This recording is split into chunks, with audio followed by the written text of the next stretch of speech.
शहरी प्राथमिक आरोग्य केंद्र हनुमाननगर सांगली या ठिकाणचा मी व्हिडिओ टाकला होता।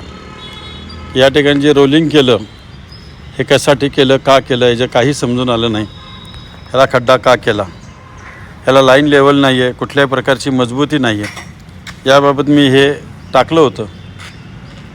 आणि हा मेन रोड आहे आणि या मेन रोडवरती पूर्ण भिंतीबरोबर हा डांबरी रोड असताना याच स्ट्रक्चरला 6 इंच उंच केलं।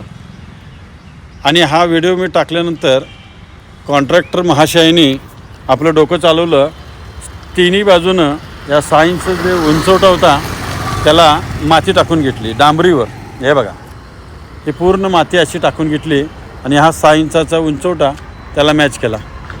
पूर्ण डांबरीवरती असा मातीचा 6 इंचाचा उंचवटा करणं हे कितपत योग्य आहे हे महानगरपालिकेच्या अधिकाऱ्यांनी सांगावं। हा बोगस कारभार आहे, हे चुकीचं आहे आणि चुकीचं चालणार नाही। माननीय आयुक्त साहेब, आपण या ठिकाणी येऊन पाहावं हे कितपत योग्य आहे, कारण संपूर्ण रोड हा सुमारे 20 फूट रुंदीनं असताना हे मध्येच असे माती टाकण्याचं काय कारण आहे आणि हे योग्य नाही असं मला वाटतं। रोज एक नवीन विषयखंड मी विनंती करतो आहे, याची चौकशी व्हावी आणि हे काम व्यवस्थितरित्या पूर्ण व्हावं, रोडच्या लेवलनं व्हावं आणि मजबूतरित्यानं व्हावं। धन्यवाद।